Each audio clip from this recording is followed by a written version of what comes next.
Welcome everybody to look at another Umbrella Entertainment release. So unlike the previous one that we've already looked at, this is on 4K. The previous one looked fine enough on Blu-ray and everything, but nothing special. But this is on 4K, and it is 2009's Daybreakers.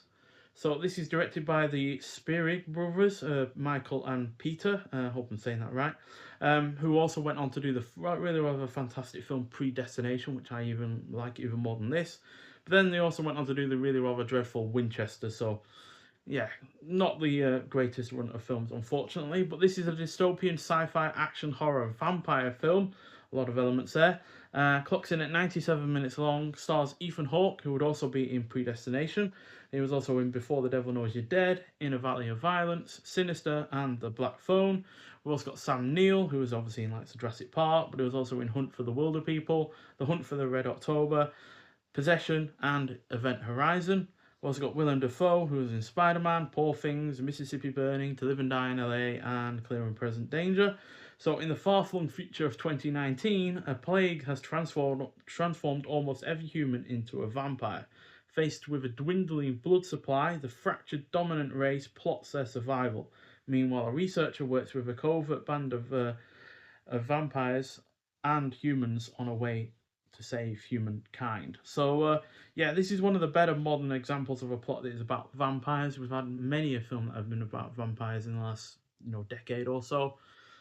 There's very few that I'd say are really rather good, but this actually is. But that isn't to say this is perfect, as it isn't, but it does a lot right while doing a great job at world building, what a society ruled by vampires would look like. The cast is also great, it is well paced, the production is predominantly well done, it looks good, the action scenes are fun, the violence is really well executed, especially in the final act.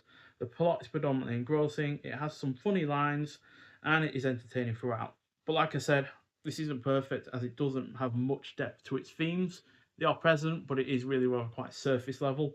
Features its predictable moments. The special effects aren't consistently convincing, and it could have done with a tad bit more characterization. But on the whole, a really rather solid effort and a good 4 out of 5. And definitely better than a lot of other vampire films that we're getting during the time. You look at the Underworld films, which I have a soft spot for, but it's definitely not a series that is great. For sure. And then you look at the likes of that Dracula Untold film, which was truly awful. So yeah, as far as vampire films go, it's up there with some of the better ones. And yeah, this release is really rather quite chunky as well.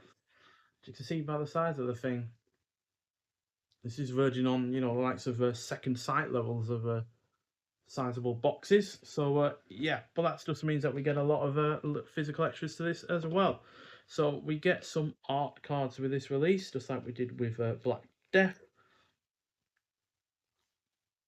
And yeah, we have the original poster there with the tagline on it. And it's pretty small, so I'll say in 2019, the most precious natural resource is us. So yeah. Then we get the new artwork that Umbrella have given us, which I also quite like. There's nothing on the reverse of these as well. And then we get a bunch of other different kinds of poster work as well. So I like this one because it puts the writing upside down, because obviously vampires sleep upside down. So yeah, it's pretty cool. I think this was a more basic kind of poster artwork that was out there though, thinking about it. I do remember seeing the first one, but I think that one's a more basic one. And we've got that one as well. I think this one's pretty cool. It just shows how normalised the drinking of blood has become, that it's being sold as like a soft drink. It is actually something that is put in a lot of ways, is how the blood is being drunk. A lot of people have with coffee and such, which is neat. And then we have a couple of shots from the film as well.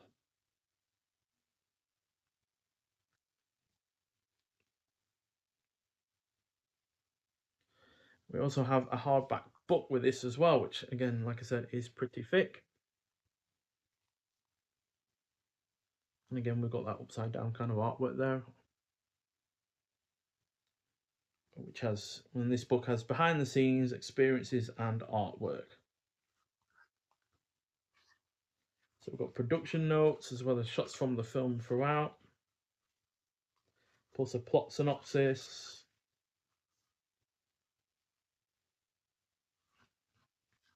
We've got Fang It. So that's about visiting the well, and that's by David Michael Brown, and that's visiting the Daybreakers set back in 2007 by the looks of things. And we've got A Man Called Hawk, How Ethan Hawke Came to Embrace Genre Cinema by Guy Davis. And we've got Dirty Bleeds Done Dirt Cheap. See, I think this cost about 25 million to make, made about 50 million at the box office, so it's a reasonable success, but not as successful as some vampire films have been.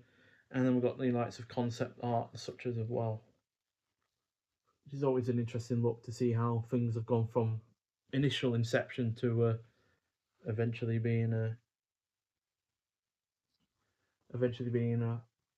put to film, and how things have changed in that time period.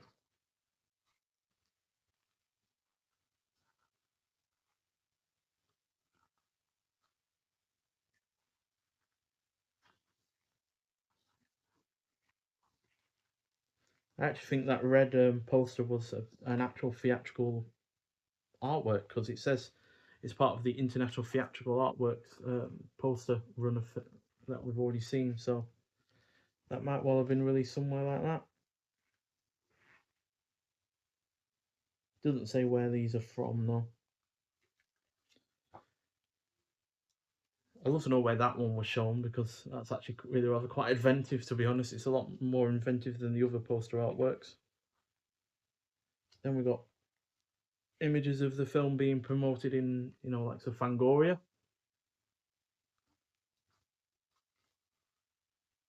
Imagine there was quite a bit of hype behind this film. So yeah, all in all, a pretty interesting book, that one. And then we have a sleeve with the artwork that we've seen already, with the same tagline on the back. Again, like with Black Death, though, it's quite tightly held in there. So yeah, like I said, it is on 4K, and it does look pretty damn good. I'm not sure if any work has been done on this or not, but it is in Dolby Vision with Dolby Atmos 4K. But I think that's all it is, really. Is a bit baffling why they only said it 10 years in the future, though. Not quite sure why. But yeah, we also get a poster in the case as well. Double-sided.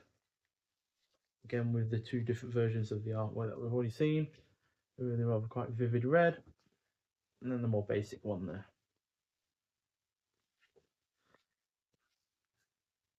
And then we have the discs. There's a 4K. And there's a Blu-ray. So on the discs, we've got audio commentary with writers and directors, Michael and Peter, as well as creature designer Steve Boyle.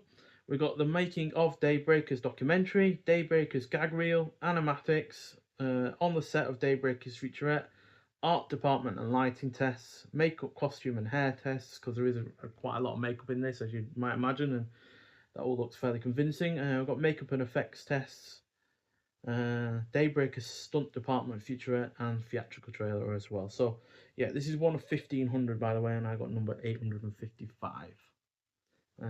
Black Death is only one of 1000 though, so I'm surprised that's the one that has the less of the two, especially given this is 4K. So is a bit more expensive, undoubtedly, due to it being on a different format, a better format at that as well.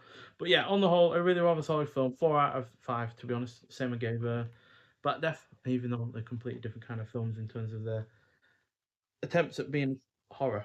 But yeah, still a really, really good one. I enjoy it a lot. I know some people don't, but the cast, the violence, the world building all sells it as far as I'm concerned.